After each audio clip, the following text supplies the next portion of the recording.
My dad told me I was no longer his daughter before he finished his second forkful of roast chicken. The way he said it was almost gentle, the way someone might comment on the weather while closing a window against a coming storm. He looked at me across my own dining table in my own paid-off house and calmly erased me.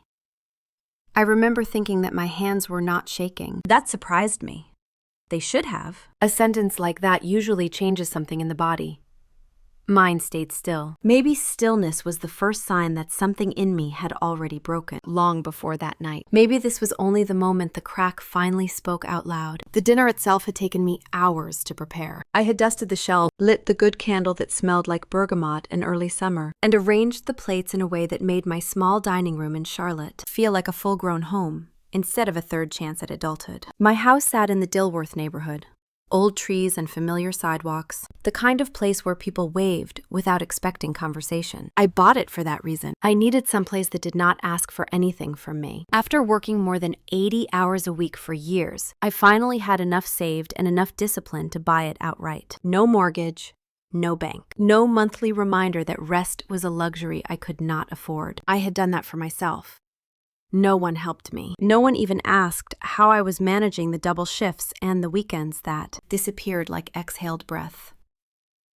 They arrived almost on time. My mom stepped through the doorway with a bright smile that never reached her eyes. She commented on the smell of the candles and the shine of the floors and how the kitchen backsplash made the space feel expensive. My dad walked past her, giving the room a quick sweep with his gaze, the way someone might inspect a rental they were not sure matched the listing photos. My sister drifted in last, her hair perfect, her perfume sharp enough to cut through the air. She said the house looked good. Not great, not impressive, just good. I told her thank you anyway. We sat down to dinner, and for the first 15 minutes, everything behaved the way normal families behave. My mom asked about work. My sister commented on her upcoming plans to find her own place. My dad nodded at intervals, chewing in a rhythm that suggested tolerance more than enjoyment. I felt something in me unclench. Maybe it was wishful thinking. Maybe I believed that for once we could sit at a table without anyone needing something from me. Then my dad set his fork down. Not loudly, not with drama, just set it down and looked at me. He asked if it was true that the house was fully paid off. No lender, no debt. I said yes. I felt a small ribbon of pride unwinding in my chest. It lasted about 3 seconds. He leaned back, folded his hands, and delivered his verdict. That means you have unused capital. There are sentences that make sense only when spoken by certain people. Coming from my dad, it was not surprising. He had always viewed my life as a ledger to be managed, weighed, redistributed. My sister, on the other hand, was treated like a non-taxable exemption. She had burned through the $100,000 grandma left her in less than a year. A trip to Miami, a new car that was too expensive for someone making her salary, meals at places where the servers wore pressed aprons and called her ma'am with, the kind of practiced warmth that taste tests as genuine until you see the final bill. My dad went on. My sister, he explained, was struggling to find a home in this market. Her income was too low to secure a loan. The banks had rules. Unfair ones, according to him. Since I had a stable job and a house paid in full, I should take a 100% loan against my house to buy a home for her. It would not be forever, he said, just until she could get on her feet. It was the responsible thing to do. The family-oriented thing. The daughter thing. My mom nodded in agreement, pressing her napkin to her lips in a gesture that looked thoughtful but carried the thin shine of expectation. My sister sat straighter, eyes hopeful, as if this was simply the natural order of things, as if I existed to fix every financial slip she made, as if my life were the safety net she was entitled to bounce on repeatedly, without consequence. I told them I was not comfortable putting my house at risk. My voice stayed calm. Too calm, maybe. I said I worked very hard to own it, that it was the first place I had ever had to myself, and that I wanted to keep it that way. My dad did not raise his voice. He rarely did. He just leaned forward slightly, his expression settling into the familiar mask of disappointment he had used on me since childhood. He said I was being selfish. He said refusing meant I did not care about my family. Then he said the line that should have cracked something inside me, but instead made everything sharper, clearer. almost mathematical. If you do not sign the loan, you are not my daughter. There it was, a clean cut, no tremor, no slip of the tongue. A sentence delivered with the ease of someone commenting on the weather. My mom looked away. My sister looked pleased. I looked at the wall behind them and wondered if the paint color was too light. I waited for anger to fill me. It did not. What I felt instead was a cold, steady certainty. A click, like a lock turning. Something inside me settled into place. I told him no problem.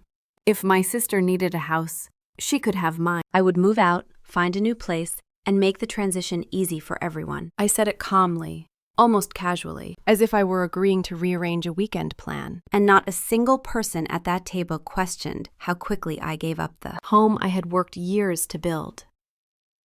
My dad looked satisfied. My mom sighed with relief. My sister, a small private smile that reminded me of all the time she had taken something from me and assumed I would recover. I did not correct them.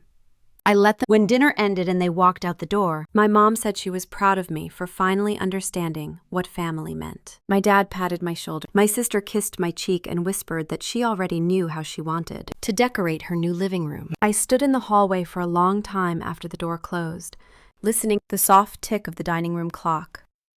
My house felt different. Not smaller, not empty, just clearer. Later that night, sitting at my kitchen table with a cup of tea that had gone cold, I realized something important. There are families where love is unconditional, families where you are safe simply because you exist. Then there where love is a contract you never signed, but are punished for not fulfilling. I had spent my entire life paying interest on a loan I never agreed to take. That night, for the first time, I stopped. I did not decide on revenge. Not yet. I only knew I would not let them strip away the one thing I had built for myself. I just would not give her mine. Everything that came afterward began with that single thought, as simple and quiet as a breath. I got up, washed my cup, dried it carefully, and placed it back on the shelf. Then I turned off the light and went upstairs to bed, knowing that whatever came next would not break me. It might even set me free. That is where the real story begins. The morning after that dinner, I woke up before sunrise, the room still dim, the air cool enough that I pulled the comforter tighter around my shoulders. For a few seconds, I forgot what had happened. Then the memory settled over me with the weight of something permanent. My dad's voice, flat and certain. You are not my daughter. It should have split me open. Instead, it clarified everything. Like a lens snapping into focus. I lay there staring at the ceiling, listening to the distant hum of traffic on East Boulevard, and I felt an old truth return to me.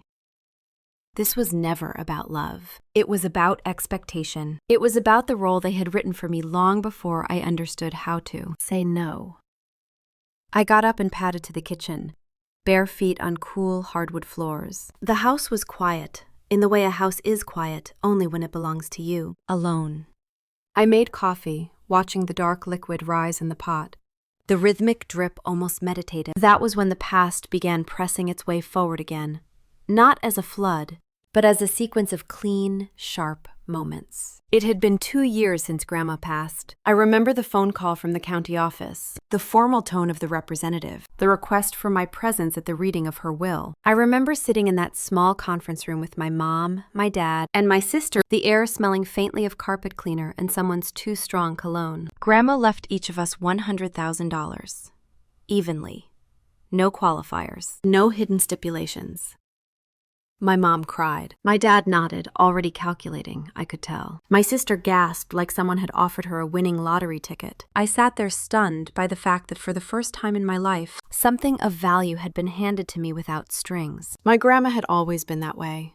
Quiet generosity, thoughtful fairness. When she gave you something, it came clean. 3 months later, my sister had used most of her inheritance. A trip to Los Angeles, a new wardrobe, a silver convertible she bought impulsively after test driving it for all of 10 minutes. She said the car made her feel alive. I remember nodding politely, pretending I did not feel a small ache watching her spend so freely on things that would depreciate before the ink dried on her purchase agreement. She liked to joke that money was meant to be enjoyed. My dad would beam when she said it, calling her spirited, calling her full of life. When I used my inheritance, there were no such smiles. I put every dollar into paying off student loans and into my savings. I worked double shifts. I skipped weekends. I ran spreadsheets to calculate how much faster I could pay off debt if I picked up 3 extra hours on Tuesdays and 4 more on Sundays. My dad said I was too uptight. My mom said I should enjoy myself more. My sister laughed and told me I acted like I was 40 years older than I was. I wanted to say that stability was my version of enjoyment. That paid bill was my vacation. That silence in a room I did not have to share was luxury. Instead, I said nothing, because saying nothing had become second nature. The truth is, I understood early that what I needed and what my family valued never matched. I grew up in a household where appearances mattered more than practicality. My sister was praised for her spontaneity, her charm, her effortless ability to draw attention. I was praised only when my discipline benefited them. When I took extra shifts to help with grocery bills during college, I was responsible. When I saved money instead of joining my sister on lavish trips, I was uptight. When I paid off my loans early, I was told I should learn to relax. Every wise choice I made was interpreted as proof I owed them more. That pattern was not loud. It was quiet, the way erosion is quiet. Small bits wear away until the shape of your life looks nothing like what you found. Intended. The afternoon after Grandma's will was read, my sister invited me to lunch. She chose a trendy cafe in uptown Charlotte, the kind with exposed brick and tiny pots of succulents on every table. She looked radiant, laughing as she told me how she planned to redo her entire apartment. She talked about a vacation she wanted to take, a photography course she would enroll in, and the new bag she had already ordered online. Then she asked how I would spend mine. I said I wanted to pay down my debt. Her smile faltered. She called me dramatic and said money was meant to be enjoyed. I asked why stability could not be enjoyed. She waved her hand and said stability was boring. That was the moment I realized we had been raised in the same house, but in 2 different worlds. By the time a year passed, she was back to living paycheck to paycheck. The convertible needed repairs she could not afford. The designer bags no longer felt exciting. The photos from her trip to Los Angeles were buried among 1,000 others on her social media. She came to me asking for help with her rent twice. I helped once. The second time, I said I could not. She cried. My mom called me cold. My dad said I had forgotten what family meant. What none of them ever asked was how I managed, how many hours I worked, how lonely it felt to always be the sensible one, how much fear lived in the pit of my stomach every time an unexpected expense appeared. They did not ask because they assumed I was fine. And maybe that was my fault, because I had grown so good at being fine that I no longer knew how to show anything else. When I finally bought the house in Dilworth, it took everything I had. Years of discipline. Years of telling myself that one day it would be worth it. Walking through that front door for the first time, keys in hand, the light pouring in through the living room windows, I felt something I had not felt in a long time. Safety. Not the kind given by people, but the kind built brick by brick with your own tired hands. I told my parents once that I had paid it off early. My dad barely looked up from his phone when I said it. He murmured something about smart decisions and then asked if I had thought about using the equity to invest in something bigger. A rental property, maybe. Something that could generate income for the family. For the family, not for me. Not once did he say he was proud. Not once did he ask how I managed to do it. That memory hit me again the morning after dinner. As I sipped my cooling coffee, I realized his reaction made perfect sense. In his mind, my financial independence did not make me secure. It made me available. It made me a resource, a container to be emptied and refilled as needed. That was when the truth settled in my chest with a clarity that felt almost peaceful. With my dad, my stability did not earn respect. It created opportunity. For them, not for me. I sat there thinking about my sister's face at the dinner table, the way she brightened at the idea of stepping into a home I had worked myself, raw, to earn. There had been no shame in her expression, no hesitation. just expectation. It was the same expression she had when Grandma's inheritance was announced, the same expression she had when she showed off her new convertible, the same expression she wore whenever she believed life would provide for her, simply because she wanted it to. And then my dad's voice echoed again in my mind. Unused capital. He did not see my house as an achievement. He saw it as leverage. I felt something inside me shift.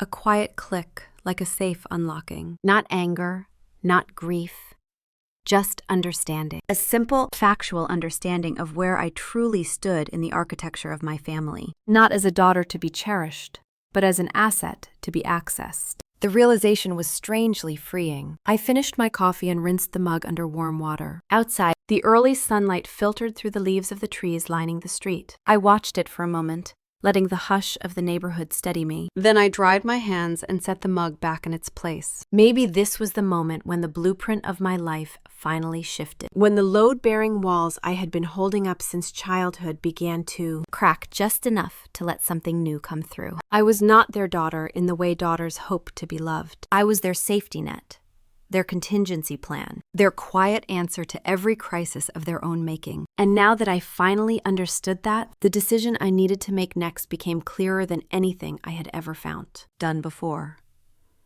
I closed the door behind me and stood in the quiet entryway. The house seemed to hold its breath with me, as if waiting for whatever would come next. I remember thinking that this should feel dramatic, like the opening salvo in a war. Instead, it felt practical, necessary, almost mundane. Like finally fixing a hinge you have ignored for too long. The next morning began with my mom calling again. It was 7:40 in the morning, earlier than she usually risked contacting me. Her voice was bright in that rehearsed way she used when pretending nothing was wrong. She asked how I slept. She asked if I had thought about furniture arrangements for my sister. Then she pivoted back into the familiar refrain. Family helps family. I could hear plates clinking in the background, like she was tidying the kitchen while reciting a script. She said my compliance had eased her worries. She said she and my dad had talked late into the night and felt relieved that I was stepping up as the stable one. That phrase again, the stable one. It landed like a small pebble in the well of my stomach. I listened without interrupting, folding a dish towel as she spoke. When she paused for breath, I said the same sentence I had committed to the night before. No problem. I will make sure she gets the house quickly. The silence that followed was soft, satisfied. My mom exhaled, long and warm. I knew that sound. It was the sound of someone settling back into their preferred version of reality. She made a few more comments about wallpaper and paint colors before letting me go. When the call ended, I stayed still for a moment, watching the slow movement of light across the hardwood floor. My shadow looked unfamiliar in the morning haze, like someone else entirely. At 8:15, my sister texted. She sent a picture she had taken in my living room the night before, the sunlight pouring across the floors, catching the edges of the coffee table. Under it, she wrote that she could already see herself living there. A second message followed. This house is perfect, so much better than anything I have toured. Then a third one. The location is amazing. And the kitchen. Oh my God, the kitchen. I typed back the same words. No problem. I will make sure you get the house quickly. She sent back a heart and a string of glittering emojis. I stared at the phone for several seconds before setting it face down again. By 9, my dad called. I watched the screen light up and go dark 3 times. He did not leave a voicemail, which was exactly what I expected. My dad did not believe in asking politely for things he thought were owed to him. He believed in pressure applied through tone, silence, and expectation. I let every call ring out. He would interpret that silence however he wanted. I already knew what I needed to do. By 10, I had switched into planning mode. Lists helped. They always had. I grabbed a legal pad and started writing. Boxes, donations, address change, notify the bank, even though the house was fully paid off. Pack sentimental items first. Leave bulky things for last. Call a moving company. Book a storage unit in South End or Plaza Midwood. Then I wrote the biggest item in small, neat letters. Contact attorney. I already knew which one. 2 years earlier, I had needed legal help for a minor contract issue. Nothing emotional, nothing dramatic. The attorney's efficiency had impressed me. He had spoken in clipped sentences, asked only necessary questions, and handled the issue quietly. He had no interest in my personal life, which made him perfect for this moment. The call lasted under 12 minutes. He said expedited closings were possible with a cash buyer. When he asked if I required discretion, I said yes. He paused, then said he understood. He would begin preparing documents for review. His tone carried no curiosity, no judgment, only forward motion. When we hung up, I felt something in my chest unspool. Not relief exactly, more like alignment, as if all the pieces of my life, scattered for years, were finally arranging themselves into something coherent. By late morning, I moved from planning into action. I began opening drawers, cabinets, closets, touching everything I owned as if reacquainting myself with what was truly mine. The junk drawer was first. Spare keys, pens that no longer worked, a takeout menu from a place that had closed 2 years ago, 2 mismatched chargers. I sorted, tossed, organized. The small rhythmic work settled my nerves. Next came the cabinet with important documents, renovation receipts from when I had redone the kitchen, insurance papers, repair invoices, the folder that held my closing documents from when I bought the house. I laid everything on the dining table and worked through each page slowly, my handwriting in margins, notes I had forgotten making. The memory of each sacrifice is embedded in ink and paper. By the time I finished arranging what my attorney would need, the sun had shifted across the floor, warming the dining table. My living room looked exactly as it had the day I moved in, clean, quiet, full of potential. I pressed my palm against the envelope of documents again, feeling the slight texture of the paper. Oddly enough, it reminded me of the feeling I used to get after taking an exam. Prepared. Forward moving. Certain. At 1 p.m, I called my mom again. My voice stayed level.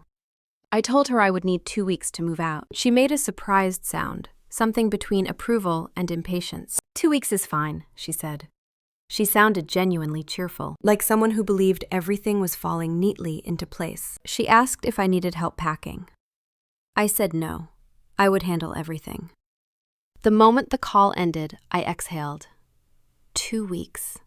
That was the time I had granted them. 2 weeks during which they would imagine themselves stepping into my house, believing it had been rearranged to fit their vision. 2 weeks for me to complete the quiet work happening beneath the surface. Around mid-afternoon, I stepped outside for air. The Dilworth neighborhood was calm, as it always was.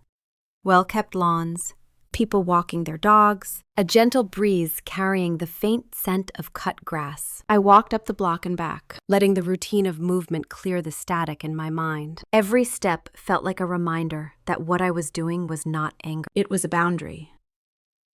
Back inside, I returned to packing.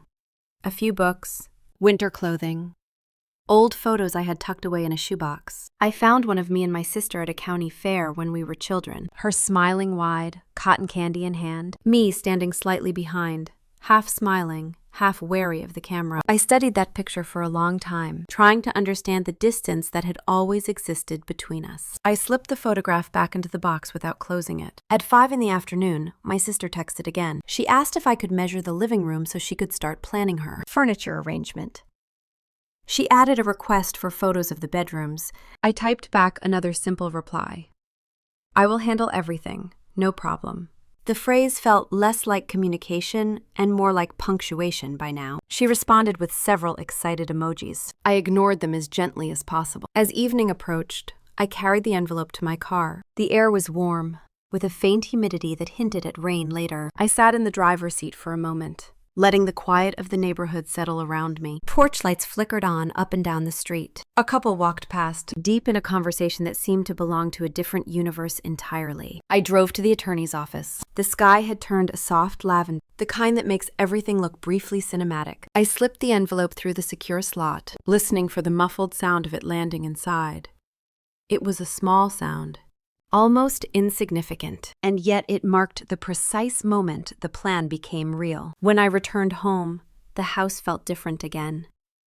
Not in a sad way, more like a place that understood it was preparing to let go. I turned on one lamp in the living room, enough to cast a warm pool of light over the coffee table and couch. I sat there for a long time, feeling the quiet thrum around me. My phone buzzed on the table, a brief vibration. I did not check it.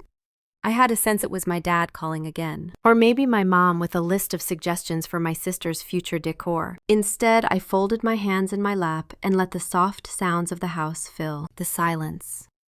The faint hum of the refrigerator, the slight settling of the floorboards, the comfortable stillness of a home that had held me, if only for a little while. Some moments come with clarity. Others arrive slowly, like a tide. This one came with certainty. No problem had never been surrendered. It had been the first honest thing I had said to my family in years. I stood up, walked through each room one more time, then turned off the lights. The house settled into darkness gently, as if agreeing with what was coming next. 2 weeks. That was the time I had given everyone, including myself. Soon enough, the future they thought they controlled would shift beneath them. And for once, I would not be the one absorbing the impact. I woke up before my alarm the next morning, the kind of waking where your body rises before your mind decides whether it is ready. The house was still in that quiet half-darkness, the kind that makes everything look softer. I walked barefoot through the hallway, my fingers trailing along the wall out of habit. 2 weeks. The words followed me like a shadow. 2 weeks for them to believe they were moving in. 2 weeks for me to make sure they were not. By 8 in the morning, I had already packed half the kitchen into cardboard boxes, not sealed, just staged. There was something oddly calming about wrapping plates in newspaper, the crinkle of it grounding me in a way few things had lately. I made coffee and carried the mug to the back porch, letting the warm steam hit my face. That was when my phone lit up with a name I had not seen in years. Mark. We had gone to school together briefly, then drifted apart, the way people do when life pushes them into different orbits. I remembered him as quiet, thoughtful, someone who laughed more with his eyes than his mouth. I answered out of instinct rather than intention. He was calling from Tech Valley, he said. Work had transferred him there a few months ago. He sounded exhausted in that specific way people sound when they have spent too many months looking for housing in an impossible market. He told me he had been renting short-term places, moving every few weeks, hoping to land something permanent. Every house he toured had 10 buyers lined up behind him. He sounded tired of pretending it did not matter. I listened. It felt natural, safe. A conversation detached from everything happening in my own life. He asked how I was. I told him I was in the middle of packing. He assumed it was because I had found a better place. I did not correct him. Letting people believe comfortable things is easier sometimes. He asked what the housing market in Charlotte was like these days. I told him Dilworth was still competitive, that renovated properties were going quickly, sometimes without inspection, contingencies. He made a low sound in his throat, the kind that mixes surprise with resignation. He said something that made me pause. He said he wished he could find someone selling a house directly, someone willing to close quickly, someone who did not want to go through the full spectacle of the market. He said cash buyers often had an edge, but even then it was hard, because every seller had 10 offers on the table before he could blink. I walked back inside and stood in the middle of my kitchen, my hand resting on the back of a dining chair. The house smelled faintly of coffee and lemon cleaner from the night before. Sunlight cut across the countertops in clean lines. I listened to him breathe on the other end of the call, the quiet static of someone waiting without pressing. Then I heard myself ask the question before I had fully decided why I was asking it. Can you buy cash if the house is right? There was a brief silence. Then he said yes, if it is the right house, if the closing can happen quickly, if the seller knows what they want and does not waver. He said he could waive inspection if needed. He trusted his own eye for structure, he said. He had bought property before. I looked around my kitchen again. The soft blue paint, the counters I had chosen after spending hours comparing samples, the brand new stove that still looked showroom ready. I walked to the living room, my socks whispering against the hardwood. The morning light spilled through the windows, touching everything like a goodbye that had not been spoken aloud yet. I felt no panic, no resistance, no grief. What I felt instead was an opening, a clean, wide opening. I told him I might know someone selling. Someone who wanted things handled quietly. Someone who did not want the spectacle. He said he was listening. I gave him a brief description of the house, not too detailed, not too emotional, just the facts. 3 bedrooms, 2 baths. Renovated kitchen, hardwood throughout, large yard for a Charlotte neighborhood. Natural light in almost every room. He asked if he could see it. Not in a desperate way, in a grounded way. The way someone stands at the edge of a decision and waits for the ground to shift beneath them. I told him I needed to check something first and that I would call him back. After we hung up, I walked down the hallway slowly, turning my head toward each room. The guest bedroom, the office, my own room with the bed neatly made, pillows fluffed, everything in its place, everything radiating a sense of achievement I had earned entirely alone. I touched the doorframe lightly, the paint smooth under my fingers. I remembered the day I finished painting it. I had worked a long shift and still came home to lay down painter's tape, to run the brush in long strokes, to clean the edges carefully. I had done that alone too. Not one person from my family had asked how the renovation was going. They only commented afterward on how upscale the house looked for someone my age.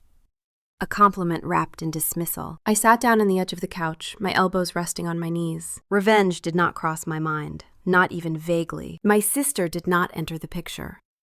Neither did my parents. For a moment, none of them existed at all. What existed was a simple truth. This house was mine. I had earned it. And because of that, only I would decide what happened to it. Not my dad with his talk about unused capital. Not my mom with her family helps family mantra. Not my sister with her bright smile imagining herself in my living room. Me, only me. Some decisions arrive like lightning. Fast, blinding, electrifying. This one arrived like dusk. Gradual, inevitable. A gathering of shadows until the night settled fully and quietly. I walked into the kitchen again, opened the cabinet under the sink, and pulled out the small toolbox I kept there. Inside was the measuring tape I had used during all the renovations. I picked it up out of habit rather than purpose. The metal felt warm in my hand, familiar. Then I looked up and took in the full sweep of the room, the lines I had painted. The utensils are arranged neatly. The plants on the windowsill are thriving in the morning light. I realized that letting my family take this place would be like handing them my spine. Not just the structure, but the strength that held everything upright. I loosened my grip on the measuring tape. It fell softly into the toolbox. Yes, I would sell the house. The decision settled into me with such certainty that the air felt different, like the moment before the first drop of rain after a long dry spell. It was not anger. It was an alignment, the outcome of years of holding myself steady against expectations that never belonged to me. I called Mark back. He picked up quickly. I could hear background noise, maybe a street, maybe an office. His voice steadied as soon as he said hello. I told him I was willing to show him the house. He asked how soon. His voice held a cautious optimism, the kind people use when they do not want to jinx possibility. I said today if he was free. He said he could be here by late afternoon. He asked if that worked. I said it did. When I ended the call, I stood very still in the middle of the living room. I looked at the framed photos on the wall. Not many of my family, mostly landscapes, sunsets, a picture of the Blue Ridge Mountains I had taken during a rare weekend off. These were the pieces of myself that had never required permission. I could take them with me. The hours before he arrived passed quietly. I dusted surfaces. Not out of obligation, but out of ritual. I watered the spider plant in the corner, straightened a stack of books on the coffee table. I was not preparing for a buyer.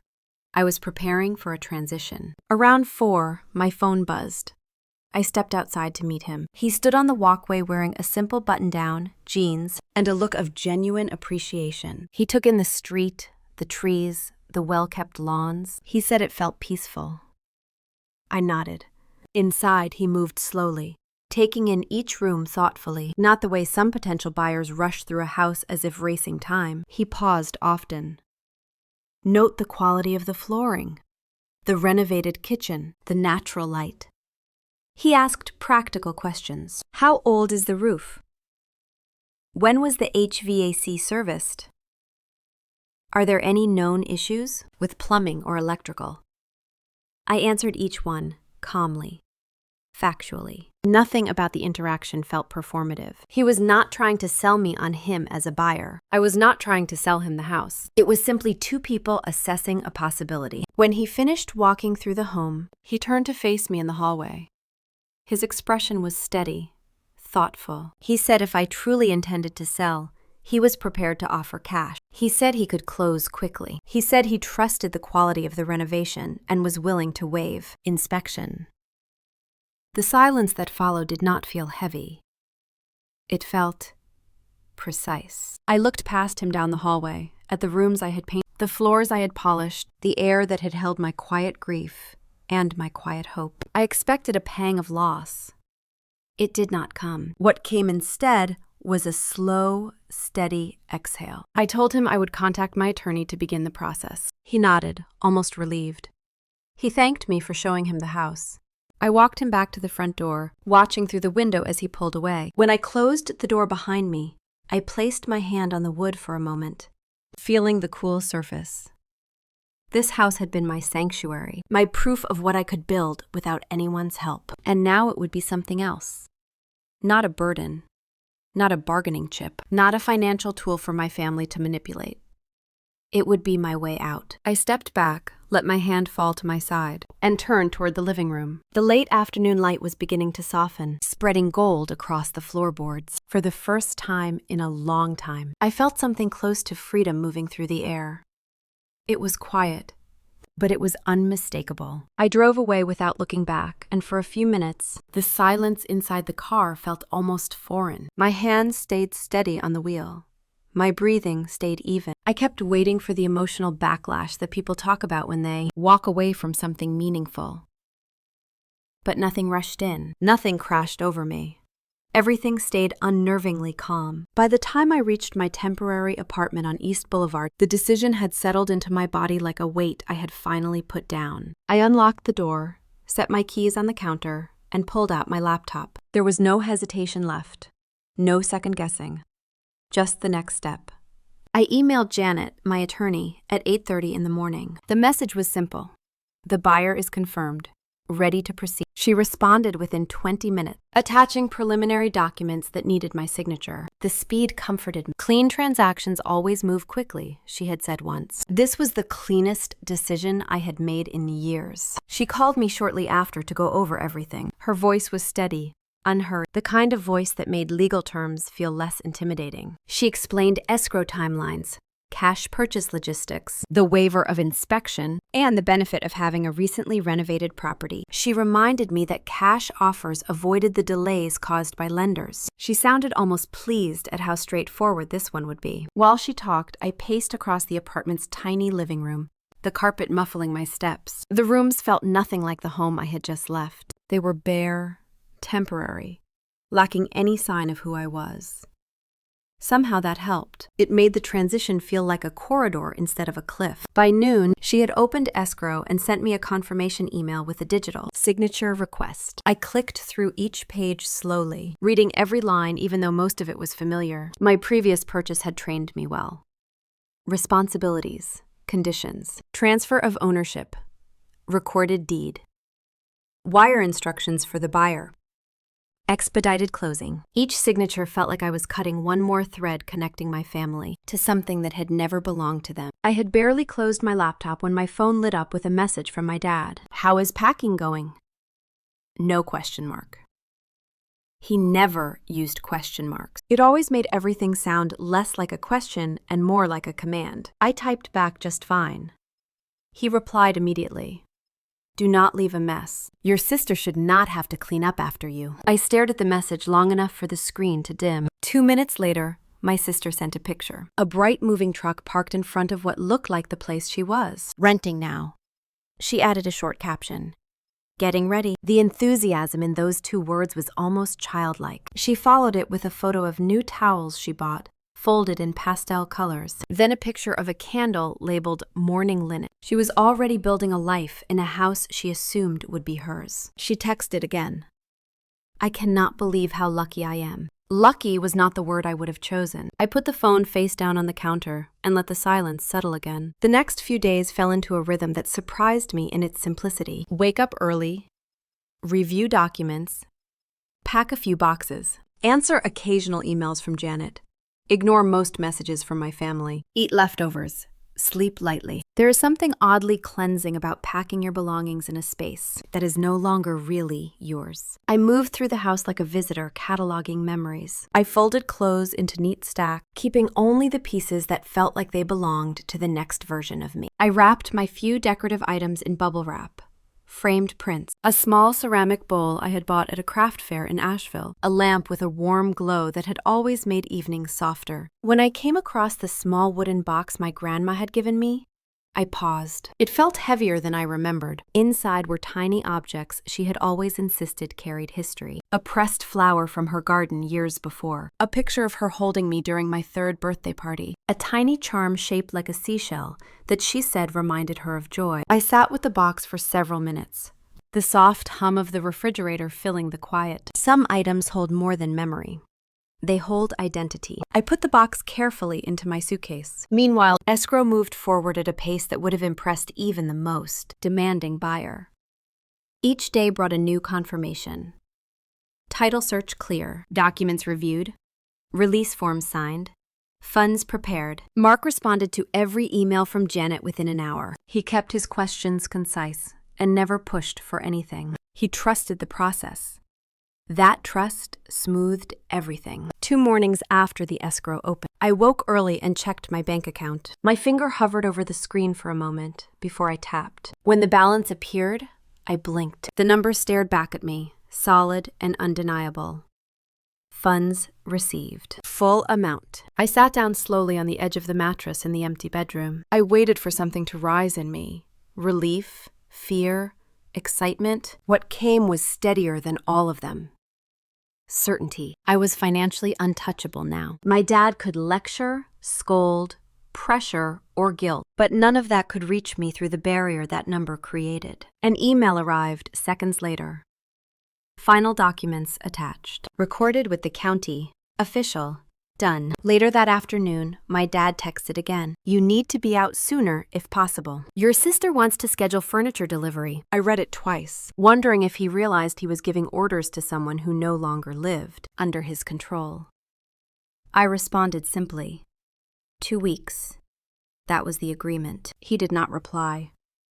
My sister, however, sent a stream of excited messages. Photos of rugs, photos of mugs, a picture of herself standing inside the moving truck, smiling as if she were posing for a magazine cover. She said she had already told her friends she was inheriting my house. She had used that word, inheriting. I put the phone down before I said something that could not be unsaid. As the closing date approached, I made my final trips to the house. I collected the last of my belongings, walking through each room with the detached air of someone completing inventory. I checked the cabinets one more time, the drawers, the closets, the attic. Not because I was sentimental, because I wanted to leave nothing behind for my family to twist into a narrative that suited them. One evening, right before sunset, I stood in the living room for the last time. The air was still. The shadows stretched long across the floorboards. This was the room where I had eaten my first dinner alone after buying them. House, legs tucked under me on the couch, feeling the weight of accomplishment in my chest. It was also the room where I had stood during that dinner with my family, listening to my dad tell me that I was not his daughter if I refused to take a loan for my sister. 2 versions of myself lived inside these walls. One was proud. One was stunned. Both were walking out the door now. I turned off each light, one by one. The house dimmed around me. I ran my fingers along the smooth paint of the hallway one last time. There was no ache, no grief, just air passing through a place that no longer held me. I stepped outside and pulled the door closed. The lock clicked with a clean, final sound. I rested my hand on the cool metal for a moment.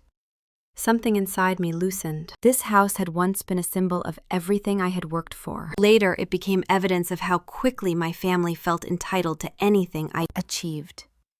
And now it was simply a completed chapter. A house cannot trap you unless you let the hands around it tighten. I walked down the front steps, keys in my fist. The sky above Dilworth glowed a muted orange, the kind of light that softened everything it touched. The neighborhood was quiet.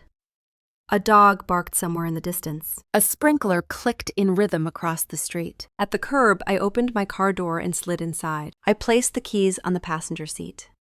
I did not look back. Not because I was avoiding emotion, because the house was no longer a point of gravity. It had no pull. As I started the engine, a thought moved through me with the clarity of glass. The house could never be used against me now. It could not be taken, claimed, demanded, guilt-woven, manipulated.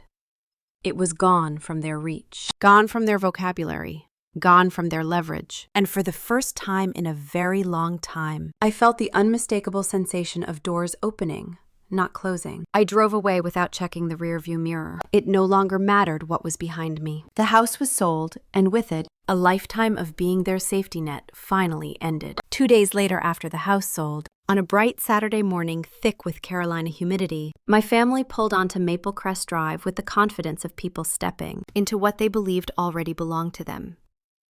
I was not there, of course. I was miles away, drinking coffee from a paper cup in the quiet of my small apartment. But I would learn every detail later. Neighbors talk. People notice things, especially scenes loud enough to rattle a peaceful street. My dad arrived first, parking his silver sedan directly in front of the walkway as if positioning himself for a ceremonial handoff. My mom sat in the passenger seat with her shoulders pulled back, her sunglasses pushed high on the bridge of her nose. She had dressed for the occasion as though this day marked some family milestone. A floral blouse, pressed slacks.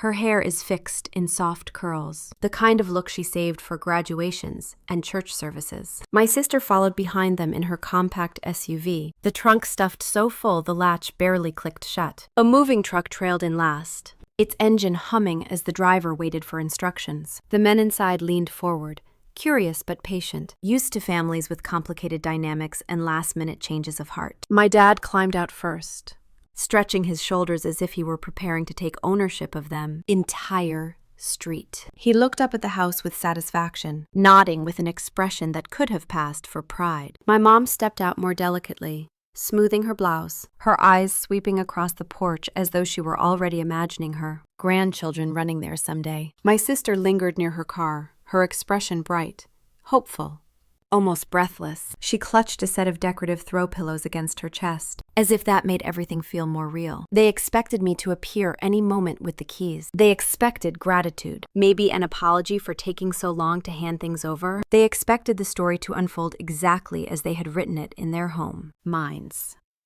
Instead, the front door opened. A woman stood there. Older, gracefully aged. Her gray hair was pinned neatly at the back of her head, and she wore a soft blue blouse tucked into linen pants. Her posture was straight, confident without arrogance. She looked like someone who had spent her entire life speaking to people, kindly but firmly. My mom blinked, taken off guard. My dad stepped forward, frowning. The woman greeted them in a calm voice. "Good morning. Can I help you?" My dad straightened. "Yes, we are here for the walkthrough. My daughter is giving this house to her sister. We are moving her in today." There was a pause, a quiet settling, the way dust hangs in the air before drifting down. The woman folded her hands gently. "I believe there has been a misunderstanding. This house was sold not long ago. It belongs to my son now." The words did not come out harsh. They came out matter of fact, the way someone states the temperature or the time of day. But in that one sentence, the fantasy my family had built cracked. My mom stared at her. "I am sorry, what did you just say?" The woman met her eyes kindly. "This house was sold to my son. He completed the purchase recently." Shock is usually quiet at first. Then it grows teeth. My dad took a step forward. "No, that is impossible. This house belongs to my daughter. She gave it to her sister. We have the moving truck here. We were told she would be moving out this week." The woman raised her eyebrows slightly as if absorbing information she had not asked for. "I understand this is surprising, but the sale was finalized. The deed was recorded. I live here with my son until his permanent move-in date." My mom let out a sound halfway between a laugh and a scoff. A brittle edge coated her words. No, there is some mistake. Sarah would never sell this house. She would never do that to her sister. The woman clasped her hands a little tighter. "I cannot speak for your daughter's choices. I can only confirm that the property legally belongs to my son." My sister finally stepped forward, her mouth opening and closing like she needed air. "That cannot be true," Sarah promised. She said she would give it to me. This is my house. The woman looked at her with genuine sympathy. I am sorry, but it is not. My dad's voice sharpened into something cold. We need to see the paperwork. Right now. We need to speak to your son. We were promised this property. The woman's calm held. Her gaze did not shift. Promised by whom? My mom gestured wildly, her bracelets clinking. Promised by our daughter. She told us she would move out and let her sister have the house. We have everything arranged. The movers are here. She told us it was ours. The woman inhaled softly. My son completed a cash purchase. He has the deed. There is no ambiguity. And then it happened. The part people would later recount to me with lowered voices and raised eyebrows. The moment entitlement replaced confusion. My dad stepped closer, too close. His finger lifted as if the woman owed him something. This is fraud. Do you understand me? Fraud. That girl has tricked us. And you are helping her. This is illegal. We will call the police. The woman did not back up. She simply shifted her weight, bracing. Sir, you are standing on private property. You do not have the right to enter. My mom snapped back immediately. We have every right. This house was supposed to be our daughter's. She sacrificed herself for this family for years. She owes us. This woman you see here was supposed to give this house to her sister. We drove all the way out here with furniture and movers because she made a promise, and she will honor it. The woman blinked slowly. I see. But legally, the property is not hers anymore. She has no claim here, and neither do you. My dad shoved his hand against the door frame as the woman attempted to close the door. Wait. Do not shut us out. You had no right to buy this house from her. She is not mentally stable when it comes to family matters. She gets confused. You clearly took advantage of her. That line alone would have made the neighbors talk for weeks. The woman's expression did not change, though her voice cooled a fraction. I assure you, I have done nothing inappropriate. My son handled the sale directly with her attorney. Everything was transparent and above board. My sister finally found words again, though they trembled. Call Sarah right now. I want to hear her say she betrayed us. She owes me this. She owes us this. The woman shook her head gently. I am not calling anyone. And unless you have lawful business here, you need to leave the porch. My mom let out a sharp, humorless laugh. You think you can ask us to leave? We are a rightful family, not you. You're just renting or squatting or whatever the situation is. We know our daughter. She would never sell this house. That was the moment the neighbor across the street stepped onto her lawn, pretending to check her mailbox while clearly watching everything unfold. Then another neighbor opened his garage door and lingered there. Suburban drama spreads faster than wildfire. My dad squared his shoulders. Let me speak to your son. I want him to look at me and tell me he stole a house from his employees' family. The woman's forehead creased slightly. She did not respond to the accusation hidden inside his words. Instead, she said, My son is not home right now, and he did not steal anything. He made a lawful purchase. My sister gasped, pushing past my mom as if proximity could force the truth to change. You do not understand. This house is my future, my new job, my stability. Sarah cannot do this to me. She cannot decide things like this without talking to us. She cannot. The woman tried again to gently press the door closed, but my dad planted his hand against it, holding it open with the determination of someone who refuses to accept reality. He leaned in close. I am telling you, one last time. We are here to take possession of this house. Our daughter said she would move out, so you need to step aside and let us in. The woman no longer looked sympathetic. She looked disappointed, perhaps even sad. I am telling you for the last time. This house belongs to my son, and you are trespassing. My mom hissed back. You old woman, you are helping a liar. She tricked us, and you helped her. You are hiding something. This whole thing stinks of manipulation. My sister stood behind them, silent now, her face pale, her fingers gripping the straps of her bag so hard her knuckles whitened. She did not defend the woman. She did not calm my parents. She did not step away. She simply watched, waiting for the universe to bend toward her desires one more time. The woman tried one last time to close the door. She pressed gently but firmly, lowering her voice. "Please leave." My dad forced it back open again. "No, not until we get our explanation. Not until we expose whatever you are trying to pull." And that was when the neighbor across the street finally called out in a cautious voice, "Is everything all right over there?" But my dad ignored her entirely. He kept his hand pressed against the door, his expression twisting into something I had seen many times, but had tried for years not to name. A sense of entitlement so deep it made him believe that ownership was not written on deeds or contracts, but in his expectations. The woman stood her ground, her voice thinning with strain. "You need to remove your hand from my door." But he did not. My mom stepped even closer, pointing a finger directly at the woman's chest. "You do not get to shut us out. Not until you tell us what you did with our daughter's home." Behind her, my sister finally whispered something, a small, shaking sound barely audible.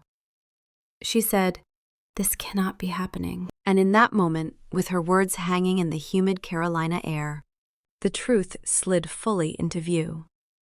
They had never seen the house as mine. They had seen it as theirs. And now that it was gone, they wanted someone to blame. The woman on the porch held her breath and waited. The neighbors leaned forward. The movers shifted awkwardly by the truck, and my family kept their hands planted firmly on a door that no longer opened for them. Everything was set. Every thread pulled tight. All that remained was the moment when the person who actually owned the house arrived home. But that part of the story had not happened yet. So the scene hung there, suspended, vibrating with tension, as the woman stood against a family who refused to hear the truth. And the door, caught between them, remained open only because my dad refused to release it. What happened next came to me later in fragments. A neighbor describing voices rising on a quiet street. The buyer's mother recounted the pressure of shoulders against her door. A police officer told me in a steady tone that the situation had escalated more quickly than anyone expected. I would piece it together slowly, the way someone puzzles through a dream they did not witness but somehow remember. My dad still had his hand pressed to the frame when a car rolled into the driveway. It was a dark blue sedan, freshly washed, the kind of car that did not draw attention but spoke of financial stability. The engine clicked softly as it shut off. My family barely reacted at first. They were too focused on fighting the reality standing in front of them. It was my mom who turned her head first, squinting into the sunlight. A young man stepped out. Late 20s maybe, early 30s at most. Tall, lean, wearing dark jeans and a simple gray shirt. He had the tired but deliberate posture of a person who worked long hours in a demanding job, but still tried to salvage a quiet weekend. He carried a paper grocery bag in one arm. A fresh loaf of bread poked out from the top. Nothing dramatic, nothing confrontational, just an ordinary arrival to what he believed was his home. He took 2 steps toward the porch before slowing. He saw the moving truck. He saw my dad's hand blocking his mother's door. He saw my mom's posture stiff and indignant. He saw my sister standing frozen behind them, like a shadow, waiting for someone to redraw the world the way she wanted it. Then his eyes moved to his mother. Her shoulders were braced but not rigid, her face composed yet strained. He said her name softly, not loudly, not in panic, but with the calm concern of someone who recognized when a situation needed steadying. She turned toward him, and something in her expression told him everything he needed to know. He set the grocery bag on the ground before walking up the steps. He did not rush. He did not shove. He simply stepped forward in a way that caused my dad to stiffen, and my mom too, recoil half an inch. "Is everything all right?" His voice was low, even, the kind of evenness that carried more authority than shouting ever could. My dad let out a harsh breath. "This woman is trying to keep us out of our daughter's house. She is involved in something fraudulent. She refuses to show us paperwork. She is hiding something." The young man blinked once. Then his gaze shifted to the doorframe, where my dad's hand still rested like a claim staked in metal. He looked at it for a long moment before lifting his eyes again. "Sir, you need to remove your hand from my property." My dad scoffed loudly. "Property." He said it like the word offended him. This house belongs to my family. My daughter promised her sister she could have it. We are here to move her in. This woman is lying to you. She is part of some scam. The young man listened. He did not laugh. He did not argue. He waited until my dad stopped speaking, which took longer than it should have. Then he spoke quietly. The house was purchased legally. I have the deed. You have no right to be here. My mom stepped forward with a tremor in her voice. We raised our daughter in this house. She would never do this to us. She has always been a good girl, but she has been confused lately. People take advantage of her, especially strangers. You manipulated her. I know you did. The young man studied her face as if searching for logic where none existed. He put one hand in his pocket in a gesture of restrained patience. Ma'am, your daughter contacted her attorney. She sold this house willingly. There was no manipulation. My sister finally found her voice, sharp with disbelief. Sarah would never sell this house. She knows I need it for my job. She knows our family depends on her.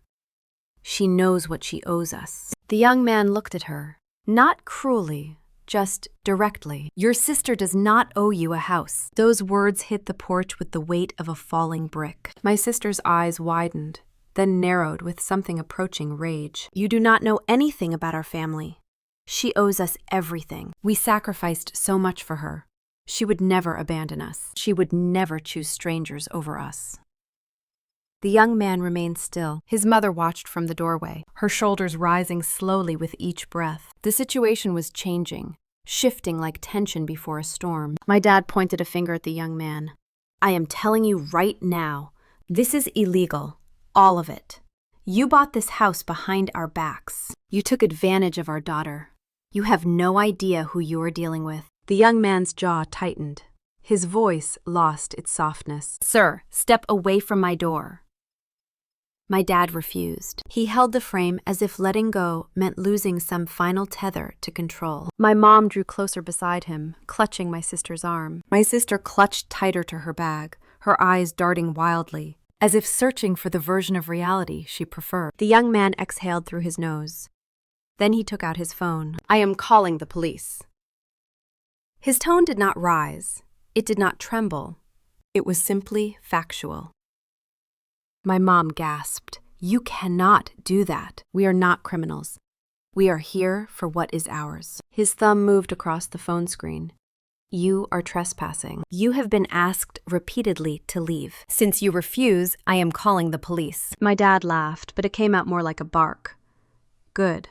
Call them. We will tell them everything. We will tell them how you stole from our daughter, how you tricked her, how you preyed on her. The young man paused with the phone near his ear. He looked at my dad for a long second. Then he said quietly, It seems you do not understand how property law works. My dad opened his mouth to respond, but a dispatcher had already answered. The young man gave the address, the description of the trespass, the escalation risk, the refusal to leave. His voice stayed calm the entire time. When he hung up, he put the phone back in his pocket with a slow, deliberate movement. My mom's face crumpled. You called the police on us, on a family. How heartless are you? He looked at her without flinching. You backed a woman in her 60s into her own home. You refused to let her shut her front door. You are threatening us on private property. That is not heartless. That is trespassing. My dad puffed out his chest. We will not move an inch. Not until our daughter explains this to us. The young man nodded once. Then you can tell that to the officers when they arrive. The neighborhood had fully awakened by then. Doors opened, curtains shifted. People gathered at safe distances, pretending to water gardens or adjust porch decorations. The drama had become a spectacle. 5 minutes passed. My parents and sister stood their ground, their belongings stacked behind them like a fortress made of denial. Entitlement. The movers lingered awkwardly near the truck, clearly debating whether to stay or leave. The young man stood silently by the steps with his arms loosely at his sides, his mother behind him inside the doorway. When the first police car turned onto Maple Crest Drive, my sister whispered something that no one else heard. Her lips barely moved, her shoulders sagged. 2 officers exited the vehicle, calm, measured, prepared for anything. The young man walked down to speak with them first, greeting them with a nod. They asked questions. He answered. They took notes. Then they walked up the steps to my parents. "Is there a problem here?" My dad seized the moment. "Yes, a serious one. This man bought our daughter's house without her consent. We have been trying to get answers. His mother is blocking us. This is a misunderstanding. We need your help to fix it." The officer listened, expression neutral. Then he asked, "Sir, were you invited onto this property by the current owner?" My dad hesitated. He was not expecting that question. "We were invited by our daughter. This is her home. Or it was supposed to be." The officer nodded once. "But did the current legal owner invite you to be here today?" My dad's jaw flexed. He did not answer. The officer repeated the question. "Sir, did the owner invite you?" My mom jumped in. "The owner should be our daughter. This man deceived her. He took something that did not belong to him. This is all a scheme." The officer turned to the young man. "Do you have documentation proving ownership?" The young man nodded and handed over a set of papers from a folder he had retrieved from his car. The officer examined the documents carefully. He nodded again. Then he faced my family. "According to this, the property belongs to this gentleman, not your daughter. He has asked you to leave several times. You are required to comply." My dad's face reddened. "You cannot expect us to walk away from our daughter's house without any explanation. We deserve answers." The officer held firm. "Sir, if you do not leave voluntarily, you may be charged with trespassing," my sister whispered weakly. "This was supposed to be mine." The officer maintained his composure. "That may be something you need to take up with your sister, but it is not something we can resolve. You cannot remain here." My dad opened his mouth again, but the second officer stepped forward slightly. It was not aggressive. It was simply a reminder that reality was no longer negotiable. My mom grabbed my sister's hand. Her voice broke into a sharp plea. "Please, do not make us leave like this. We have been through so much." This was supposed to be a new beginning. The young man answered gently but firmly. "I am sorry, but you need to go." My dad stared at him with disbelief, then anger, then something like defeat. Slowly, reluctantly, he pulled his hand away from the doorframe. My mom's shoulders slumped. My sister wiped her cheek with the back of her hand, though no tears fell. The officers escorted them down the steps. The movers climbed back into their truck. My parents got into their car. My sister hesitated for a long second, looking back at the house as if she still expected it to open for her. It did not. They drove away. The street exhaled. The young man spoke quietly with the officers for another minute. His mother stood beside him now, her hand lightly touching his arm. When the police cars finally left, he retrieved the grocery bag from where he had set it down. The loaf of bread had rolled halfway out, but he tucked it back gently. Inside their home, they shut the door without further ceremony. Later that afternoon, as the sunlight faded over my small apartment, my phone buzzed. It was a number I recognized. I answered. A calm voice said, "Everything is handled," and the line went quiet. "Everything is handled." That was all he said before the line went silent. No explanation, no emotion. Nothing added or softened. Just those 3 words, spoken in a tone so steady, it almost felt like closure. I sat there with the phone still pressed to my ear long after he hung up, listening to the muted hum of my apartment refrigerator, waiting for the rest of the world to make sense again. It did not. Not immediately. Instead, the quiet stretched out around me, thick and unfamiliar. For the first time in years, I realized there was nothing left for me to fix. No one is calling for a favor. No crisis I needed to absorb. No emergency payment that demanded my paycheck before I even earned it. Just silence.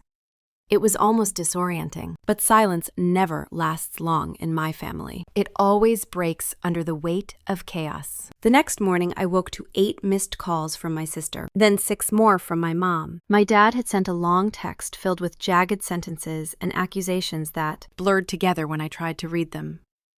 I did not reply, not because I wanted to punish anyone, I simply had nothing left to give. I made coffee and tried to settle my mind. The simplicity of stirring cream into the mug felt like the first normal thing I had done in weeks. I sat at my tiny kitchen table with the blinds half open, the morning light filtering in and settling across the laminate surface. That was when my phone lit up again. My phone lit up with Mark's name. For a second, I wondered why he was calling again, especially this late. I answered anyway, pressing the phone to my ear. Hello. His voice came through steady and familiar.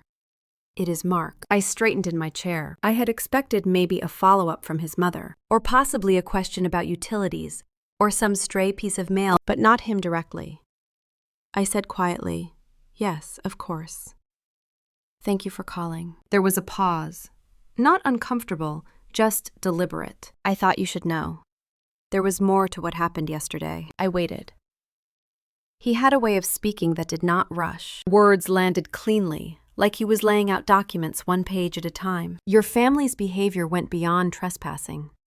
There were accusations, threats, unfounded claims about manipulation. These statements were made in front of neighbors, in front of officers. It has implications. My stomach tightened. I pictured my dad, face red, shouting as if volume alone could rewrite the law. I pictured my mom pushing past boundaries that were never hers to cross. I pictured my sister clinging to her story like it could rescue her from consequences. I said nothing yet. He continued. I did not want to escalate things further, but when your father claimed I pressured your sister and took advantage of her, I had no choice. A soft ringing began in my ears. I closed my eyes. He went on. I had to file an internal report. Her name came up in their statements repeatedly. It was unavoidable. I opened my eyes slowly. Internal report. The words hung there for a moment before meaning clicked into place with startling clarity. I said carefully, "You mean at your workplace?" Another pause. Yes. I pressed my palm flat against the table. My voice came out steady, though the inside of me tilted slightly. "And what is your position there?" I could almost hear the corner of his mouth lift, not in amusement, but in something like recognition, a quiet acceptance that I had arrived at the answer on my own. I am the Chief Executive Officer. For a second, the world went still. I could not speak. Could not inhale. My mind tried to stretch around the information like a too small sweater, forced over a larger truth. The buyer. The calm voice at the porch. The man who watched my family unravel on property he had purchased legally. The man who called the police only after every reasonable request had been refused. My sister's boss, I finally said, barely above a whisper. She works for you. Yes. She does. A long beat followed. My heart thudded gently, not with fear, but with the weight of inevitability. Because in that one moment, everything that had happened on Maple Crest Drive shifted into alignment. It was not personal revenge. It was not orchestrated. It was not some cosmic twist designed for dramatic storytelling. It was simply the system doing what it does. A chain reaction built from choices. Her choices. Their choices. Mine, he continued. An HR investigation has been opened. I did not request anything specific. I only submitted what was necessary. The rest is up to them. My fingers curled around the edge of the table. I asked quietly, "Will she lose her job?" He took a breath. I cannot decide that personally. It is handled through our internal process. But the conduct on record is serious. Trespassing. Harassment, false accusations involving the company. It will likely affect her status. I swallowed, absorbing his words. It was not satisfaction that washed through me. Not vindication. Something colder. Something finite. The kind of clarity that comes only when the last piece of a puzzle drops into place. He added, "This is not about punishing anyone. It is simply a procedure." I nodded even though he could not see me. "Thank you for telling me." Another pause, but softer than before. "You did nothing wrong." I closed my eyes briefly. It struck me how unusual it felt to hear those words from someone who had no reason to offer comfort.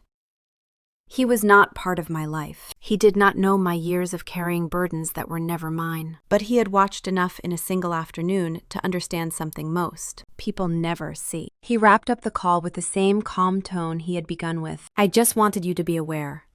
If anything else changes, you will be notified. Thank you, I repeated quietly. We ended the call. I sat back in my chair and let everything settle. My coffee had gone cold. I held it anyway, letting the warmth slowly fade from the mug, like the last remnants of shock, dissolving into understanding. The system is moving now, not because I had asked it to, not because anyone owed me justice, but because boundaries existed, and when someone crossed them loudly enough, consequences followed. Later that afternoon, I received the next round of fallout. My sister's number lit up my phone again. Then again. Then again. I did not answer. Eventually, she left a voicemail. Her voice had lost that breathless entitlement, that certainty the world would always bend for her. It sounded strained, fractured. Her message came through in rushed fragments. Something is happening at work. HR called me in. They said there was a report. They said witnesses saw everything.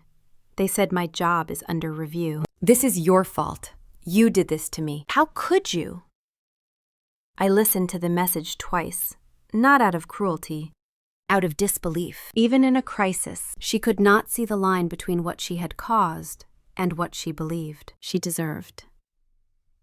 An hour later, my mom texted. Just one sentence.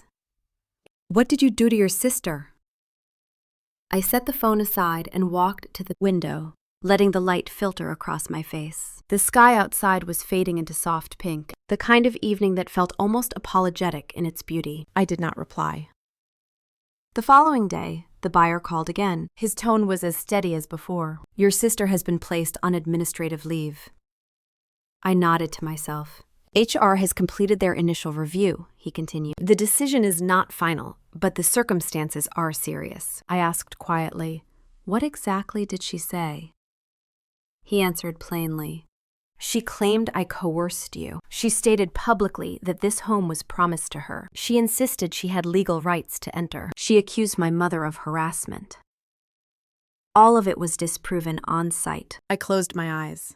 I could imagine her doing that, not because she was malicious, but because reality had always felt negotiable to her. If she said something with enough force, she thought the world would bend to keep up.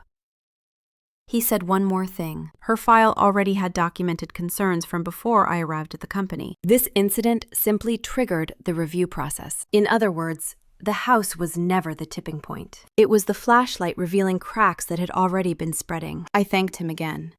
He did not linger. He simply said, "You deserved the truth, and now you have it." After we hung up, I stood in the quiet of my apartment and let the truth settle. Karma was not loud. It was not vengeful. It did not shout or slam doors or demand applause. It simply arrived when the circumstances aligned, steady and impartial. No one needed to lift a hand. No one needed to orchestrate revenge. The system moved on its own. Within 3 days, the final message arrived. Not from him, not from HR, not from my parents, from my sister. Her voice cracked through the voicemail. They fired me. They said conduct. They said behavior. They said I made the company look irresponsible. You destroyed my life. You took my house, and then you took my job. I hope you are happy. I listened to the message one time. Then I deleted it. Because the truth was simple. I had taken nothing from her. The house had always been mine. The job had always been hers to keep or lose. The consequences belonged to her, not me. That evening, I sat on my small couch and let the weight of everything finally lift. Not quickly, not joyfully, just a steady loosening of tension that had lived in my bones for too many years. My family had always believed that I existed to catch them when they fell, but karma had a different view. When people push hard enough against boundaries that were never theirs to cross, they eventually meet the edge. By the end of that week, something shifted inside me. Not anger, not triumph, something quieter, something cleaner. Freedom. Pure and uncomplicated, the kind that did not need to be announced. It simply settled in and made itself at home. And for the first time, I let it. In the days that followed, the quiet inside my apartment took on a different texture. It no longer felt like the silence after a storm. It felt like the silence before the beginning. A clean one, steady and unhurried. I woke up early one morning and realized I had slept through the night without waking even once. No heart pounding at 3 a.m. No dread curling under my ribs. Just sleep, the kind that held me without tightening its grip. I made oatmeal on the stove, the simple kind with cinnamon and a handful of blueberries. I ate it slowly, letting each spoonful warm my chest. It was strange how soothing a plain breakfast could be when not eaten between crisis calls or financial panic. When I finished, I washed the bowl and set it on the rack to dry. A small thing, but it felt like a quiet reclaiming of myself. My phone stayed still on the counter. No missed calls, no rapid-fire texts. No emotional demands disguised as questions. For the first time in a long while, the absence did not ache. It settled. My parents did not call again. Not after the incident at the house. Not after my sister lost her job. Not after their accusations fell flat against the reality they tried to twist. They withdrew into their own embarrassment, or anger, or whatever story they needed to tell themselves to avoid the truth. Either way, their silence became constant. Holidays came and went. The kind of holidays where families gather at long tables or on familiar couches. But my phone remained quiet. No invitation to Thanksgiving dinner. No Christmas card. No text asking if I would bring dessert. At first, I braced for the sadness I thought might come, but it never arrived in the way I expected. Instead, what came was space. A clean, open space where obligation used to be. I had spent most of my life believing that the loss of family would feel like a wound. Instead, it felt like removing something that had grown too heavy to carry. A backpack full of rocks I had mistaken for necessities. Once it was off my shoulders, I realized how long I had been hunched from the weight. My sister kept trying a little longer than my parents. A few short texts slipped in during the first week of her unemployment, each one a different version of blame. Then a long silence. Then a message that simply said, "You abandoned us." I looked at the words for a long time, not because they hurt, but because they did not. I typed nothing. I let the message sit on the screen until the phone dimmed and the world around me felt steady again. Losing them did not happen in one moment. It was a gradual loosening, a slow release of threads that had been knotted too tightly for too long. The unraveling felt less like a loss and more like clarity. Of course, there were moments when memory tried to pull me back. Small moments. The smell of lemon in a grocery aisle reminded me of my grandma's kitchen. The hum of a lawnmower drifting through an open window, echoing summer mornings when my dad insisted we all contribute to the yard work. A phone ringing on television sounding too close to the tones my mom used to call me at odd hours. But none of these memories asked me to return. They simply existed, soft at the edges, free of obligation. What I gained in their absence was subtle, almost invisible at first. I kept my evenings. I could make dinner without checking my bank account 3 times to see what unexpected expense might drain it next. I could sit on my couch and read a book without listening to the sound of my phone vibrating with crisis. I kept my mornings. Slow ones, gentle ones. I woke without bracing for messages filled with guilt or demands or disappointment. I woke without scanning the day for emotional landmines. I woke, breathed, and moved into the day without pressure. I kept my sleep, my deep, unbroken sleep, the kind people talk about in commercials, but that I had not felt in years. Sleep without worry gnawing at the edges. Sleep that let my body sink instead of brace. I kept my money, not an enormous amount, not enough to change the world, but mine. All mine. For the first time since my 20s, every dollar I earned served my actual life, my actual needs. Not the emergencies of grown adults who believed their comfort was my responsibility. My checking account became a simple thing, no longer a lifeline stretched thin and fraying. I kept my breath. My lungs felt larger somehow, as if the air had more room to move in and out, as if the constant tightening around my ribs had finally relaxed. Healing did not come in dramatic revelations or long talks with wise mentors. It did not come from inspirational quotes or tearful breakthroughs. It arrived in the life I built on small, steady choices. On Tuesdays, I started walking after work. Just around the block at first, then farther. I listened to the crunch of gravel under my shoes. I noticed the way the light fell through the branches at dusk. No one called during those walks. The quiet felt like company. On Fridays, I tried new recipes. I burned a few. I perfected a handful. I let myself enjoy the process without rushing. No one was waiting for me to finish quickly so I could drive across town to solve their problems. On Sunday, I cleaned my apartment while music played softly in the background, not out of obligation or performance, simply because the order made me feel calm. I folded the laundry slowly. I reorganized my drawer of spices. I opened the windows and let fresh air settle across my furniture. There were days when loneliness brushed against me. Not harshly, but honestly. Days when I realized that choosing peace sometimes meant choosing solitude. But solitude felt gentler than sacrifice. It felt like a space where something new could grow. I did not replace my family with new people. I did not rush out to make friendships or join clubs or build an alternate support system to fill the gaps. I let the gaps exist. I learned that emptiness is not always something to fear. Sometimes it is just a place waiting to be understood. A month after the house incident, one of my neighbors from Maple Crest Drive sent me a card. Inside it was a simple note written in looping handwriting. Just wanted you to know you made the right choice. Your family was loud enough for the entire street to hear. I hope you are well. I smiled at the card and tucked it into a drawer. Not because I needed validation, but because it reminded me that strangers sometimes see the truth more clearly than those closest to us. Another week passed, then another. My sister did not call again. My parents stopped sending messages. Their absence settled into its own rhythm. The holidays came around once more. I bought myself a small artificial tree from a discount store and decorated it with a gold ribbon.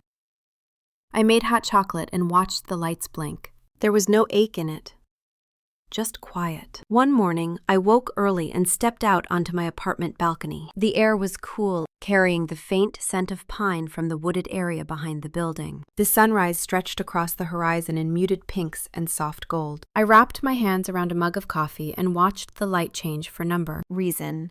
Other than it felt good to witness something gentle. What I lost was not family. Not exactly. What I lost was the version of them I kept trying to save. The version I constructed in my mind whenever the truth felt too heavy to name. I had held on to the hope that someday they would see me, not for what I provided, but for who I was. Letting go of that hope felt like losing something precious. But it also felt like stepping out of a shadow I had mistaken for home. What I kept was myself. A self I had not known in a long time. A self who was not drained, not cornered, not stretched thin to the point of tearing. A self who could breathe. Toward the end of the season, I received one last message from my dad. It was short, not angry, not apologetic either, just a plain line of text. We need time. I read it twice. Then I set the phone down. Maybe they did need time. Maybe they needed distance to see what they had expected from me all those years. Maybe they would never see it. But for the first time, their timeline was not mine to manage. I finished my coffee and washed the mug. I placed it upside down on the rack next to the oatmeal bowl. Small acts of stillness became the structure of my days. The world did not collapse without them. I did not collapse without them. Instead, life stretched open quietly, like a book finding its next page. I kept walking. I kept cooking. I kept sleeping deeply. I kept breathing easily. And though I did not know what would come next or how the future would shape itself, I knew one thing with unshakable clarity. I finally had enough room to live. That truth settled into me quietly, the way morning light settles across a hardwood floor. Not suddenly, not dramatically, just steadily, until it became the new shape of my days. Weeks passed in a rhythm that felt steady and honest. I went to work. I cooked for myself. I slept deeply. I walked through my neighborhood with no destination except forward. Life became simple in a way I had forgotten was possible. Then my phone rang again. It was late on a Thursday evening, the kind of evening where the world feels softened at the edges. I had just finished washing a few dishes and was letting them air dry on the cares counter. The ringtone cut through the quiet like a small crack in the calm I had built. I looked at the caller ID. My dad. For a moment, I just stared at the screen. My first instinct was to let it ring, but something inside me nudged gently. Not an obligation, not fear. Just a sense that the circle needed closing, I answered. His breath came through first, uneven. Then his voice followed, rough and slightly hoarse. We need to talk. I leaned against the counter, letting my shoulder rest against the cabinet. About what? A long pause stretched between us. When he finally spoke, his words were slower than I expected. Your sister is not doing well. She cannot find another job. She is angry. Your mother is upset. Everything has fallen apart. He swallowed.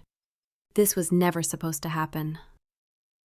I let the silence absorb his confession. For years, I had been the net catching every fall, every bad decision, every bill, every crisis. Now he was standing in the hollow left behind when I stepped out of them. Pattern. He continued. You could have prevented this. If you had just given her the house. If you had just helped. We were counting on you. You know that. I exhaled slowly, the kind of exhale you release when you finally decide you are done carrying something heavy. I said quietly, I did help. For years. He pushed back immediately. That is not the same. The family supports each other. The family stays together. Family sacrifices. I closed my eyes. No. What you mean is that I was supposed to sacrifice, constantly, quietly, without being asked, without being thanked, without ever needing anything in return. He said nothing. I kept going, not harshly, not angrily, just steadily. I bought my own house. I paid my own bills. I handled my own life. And every time I made progress, you treated it like an asset to redistribute. You never asked what it cost me. You never wondered whether I could keep carrying the weight. You only asked how much more I could give. His breath caught. That is not true. But it was true. In every pattern, every demand, every unspoken rule. I heard my own voice steadying itself, as if finally naming the truth gave it structure. You did not want someone to bail everyone out, someone who would never say no. He flinched. I could hear it in the way his breath shifted. You are being dramatic. I shook my head even though he could not see it. No, I am being accurate. Another long silence followed. Then he said, quieter now, you hurt this family. It surprised me how gently the next words came out. No, I just stopped being your safety net. The line went silent. Not dropped, not disconnected, just silent. Like he was finally hearing something he had never allowed himself to hear. When he did speak, his voice was thin. So this is it. You are walking away. I looked around my small apartment. The soft lamplight, the clean counter, the quiet that was mine. I felt the answer settle into my bones. I said, I am choosing myself. That is not walking away. That is standing where I should have been all along. He inhaled sharply. And your sister? What happens to her? I felt something soften inside me. No pity, just a quiet understanding of what was and what was not mine to hold. She will stand where she chooses to stand, just like I had to. His voice rose again, the old tone, the familiar accusation. You think you are better than us, I answered simply. No, I just finally understand what I am not.